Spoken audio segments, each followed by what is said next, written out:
우리는 지금 예수 그리스도의 순환과 그분이 십자가를 향해서 걸으시는 그런 고난의 발자취를 생각하는 사순절기에 있습니다. 이번 주가 사순절기 세 번째 주일이 되겠습니다.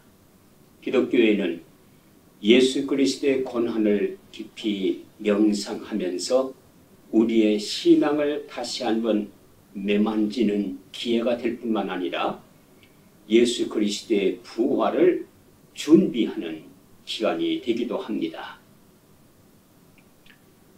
기독교의 출발은 죄로부터 출발합니다. 어디로부터 죄가 시작되었는지 그 기독교의 출발점을 삼고 이 죄를 처리하는 그 과정, 사건을 예수 그리스도의 십자가의 죽으심과 연계되어 있는 것으로 풀어가는 것이 기독교의 특징이라 할 것입니다. 불교에서는 물론 인간이 갖고 있는 생로병사를 생각하면서 고뇌의 문제로부터 종교를 시작하지요.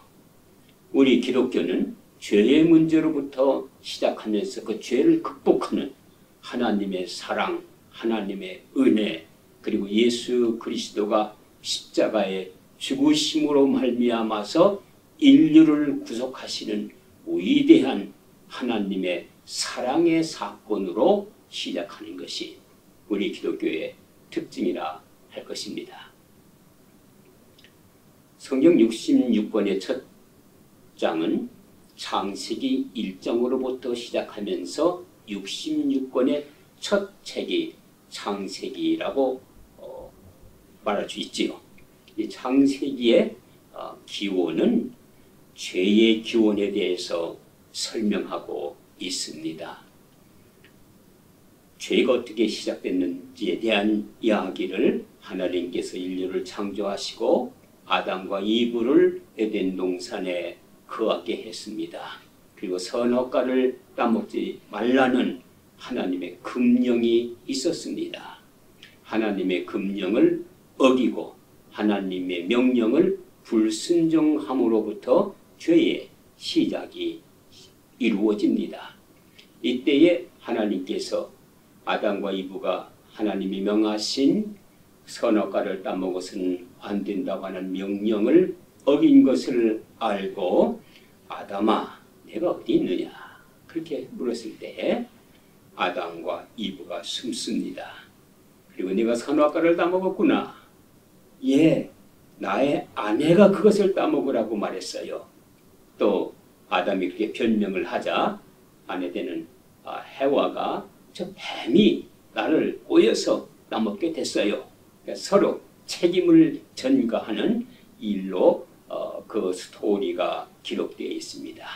이 이야기는 이 죄의 문제를 누구도 해결할 수 없다고 하는 것을 뜻하는 것입니다. 누구도 책임질 수 없다고 하는 걸 뜻하는 것입니다. 이 죄의 문제를 책임지고 해결하실 분은 오직 하나님 한 분이시고 이 죄로부터 자유케 할 수 있는 길은 오직 하나님만이 은혜로 우리에게 주실 수 있다고 하는 것을 의미하는 이야기가 아담과 이브의 첫 번 에덴 동산에서의 선악과를 따먹은 이야기입니다. 예수 그리스도만이 우리의 죄를 처리할 수 있다고 하는 이 기독교의 놀라운 선언, 이것은 하나님의 사랑과 함께 풀어갈 때만이 해결될 수 있는 것입니다. 1994년도에 호주 신문에 아주 큰 그리고 재미있는 놀라운 사건을 기록했습니다. 브루스벤에서 살고 있는 브루스벤 의과대학에 다니는 제임스 스코트라고 하는 젊은이가 히말라야 산의 등반대에 같이 뛰어서 등산을 하다가 추락된 그런 이야기입니다.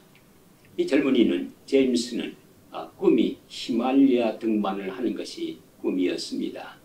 그래서 의과 공부를 하면서 틈틈이 그는 친구들과 함께 산을 등산하고 그 체력을 단련하는 일을 했습니다. 그해 여름에, 호주는 여름이지만은 그 네팔은 겨울이었습니다. 히말라야의 작은 봉우리 하나를 정복하는 등반 대원에 뛰어서 그 산을 등산하게 됐습니다. 불행하게도 그만 추락을 해서 그 등반대에 낙오가 되어지고 골짜구니에 떨어지게 됐습니다. 떨어지는 동시에 산사태와 함께 큰 눈덩어리가 그 골짜기를 스치고 지나갔습니다. 젊은이는 사라지고 말았습니다.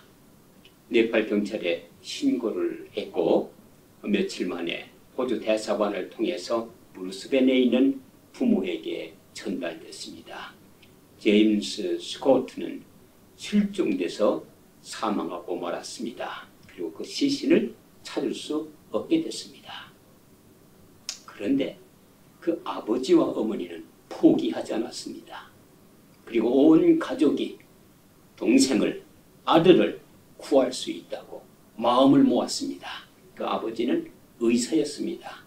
큰 비용을 들여서 구출 작업을 하기 위해서 네팔에 가서 구조대를 모집했습니다. 헬기를 전세를 냈습니다. 그리고 골짜구니를 뒤지기 시작했습니다. 일주일이 돼도 2주일이 돼도 찾을 길이 없었습니다. 등반대 책임을 맡은, 구조대 책임을 맡은 분이 그 아버지에게 얘기했습니다. 이미 제임스는 죽었습니다. 그러니 내년도 봄이 되어지면은 그때에 눈이 녹게 될 것이고 시신을 찾게 될 것입니다. 포기하십시오. 그러나 아버지는 포기하지 않았습니다. 어머니는 포기할 수가 없었습니다. 그 누님과 함께 온 식구들은 포기하지 않았습니다. 더 많은 비용을 들였습니다. 그리고 계속했습니다. 43일이 되는 날이었습니다. 놀라운 기적이 생겼습니다. 작은 얼음방을 하나 발견하게 됩니다. 그리고 그 얼음방을 발견하고 구조대가 들어가는데 큰 얼음방에 연결되어 있는 것을 알게 됐습니다.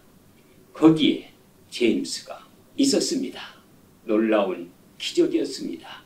이미 그 몸은 얼어붙어 있었지만은 생명은 숨쉬고 있었습니다. 그 몸이 얼어있기 때문에 급하게 구출된 것이 아니고 바깥까지 나오는 데는 또 며칠이 걸렸습니다.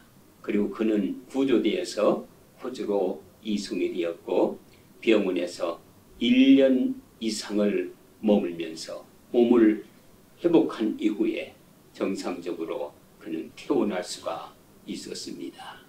지금은 의과대학을 졸업하고 의사로 활동하고 있다는 소식을 들었습니다. 이 구조 사건 속에서 그 아들을 포기하지 않는 부모의 사랑이 이 젊은이의 아들을 구원한 것입니다. 43일 만에 이 젊은이를 구원한 것입니다. 포기할 수 없는 부모의 사랑, 이 사랑이 바로 이를 구조했습니다.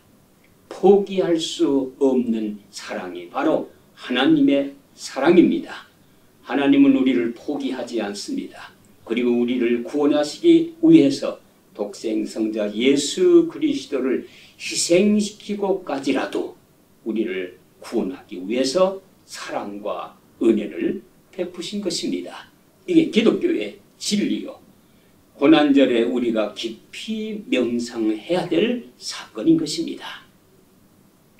두 번째, 이 젊은이는 43일 동안 얼음방에 갇혀 있었습니다. 물이 그 산소를 방출하고 있었기 때문에, 그리고 그 공간이 꽤 넓었기 때문에 견딜 수 있었습니다. 그러나 그는 그곳에서 견딜 수 있었던 그 시간을 이렇게 회상하면서 기록했습니다. 낮에는 밝은 공간, 밝은 빛이 비쳤고 저녁에는 칠흑같이 어두웠고 고요하고 적막하고 두려움 속에서 그는 헤맸다고 말했습니다. 두려움이 그를 엄습했습니다. 어느 한가운데도 문이 없었습니다. 문이 없는 공간에 갇혀서 추위와 두려움과 공포 속에 지내면서 그 몸이 얼어붙기 시작하는 것을 경험했습니다. 출구 없는 방이었습니다. 이 세상은 죽음의 공간으로 차여 있기 때문에 실존주의 철학자들은 죽음의 불안 가운데 있는 인간의 모습을 설명하고 그리고 묘사합니다. 절망, 어디로 봐도 문이 없는 절망스러운 세계. 그러나 예수 그리스도는 말씀했습니다. 절망스러운 그 세계 속에 선포하기를 나는 양의 문이요, 나는 구원이요, 나는 소망이요, 나는 길이요, 나는 부활이요, 영생이라고 선언했습니다. 유일한 탈출구가 있다면 바로 예수 그리스도이십니다. 그리스도가 우리의 소망이요, 그리스도가 우리의 탈출구요, 그리스도가 우리의 부활인 것입니다. 고난절, 사순절기에 우리에게는 절망이 있는 것이 아니라 희망이 있습니다. 우리에게는 부활의 소망이 있습니다. 우리에게는 영생이 있습니다. 우리에게는 하나님의 사랑이 있습니다. 우리는 하나님께로부터 와지는 구원의 도움의 손길이 있다는 사실을 깊이 명상해야 할 것입니다. 마지막으로 이 젊은이가 병원에서 몸을 회복하는 데는 그렇게 긴 시간이 걸렸습니다. 그리고 그 몸이 정상으로 풀리기 위해서 병원의 도움을 받았습니다. 사람이 죄로부터의 회복, 그래서 구원에 이르게 됩니다. 그리고 우리가 건강한 성도가 되기 위해서는 오랜 시간이 걸립니다. 요한 웨슬리는 이 과정을 설명하기를 예수 그리스도를 통해서 거듭난 사람은 하늘나라에 갈 때까지 성화되기 위해서 긴 여정이 필요하다 하였습니다. 구원받은 하나님의 백성들은 교회가 필요합니다. 교회는 하나님의 병원입니다.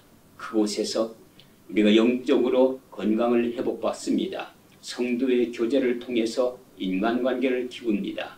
그곳에 있으면서 교회를 통해서 우리는 하늘나라 시민다운 삶을 만들어가는 것입니다.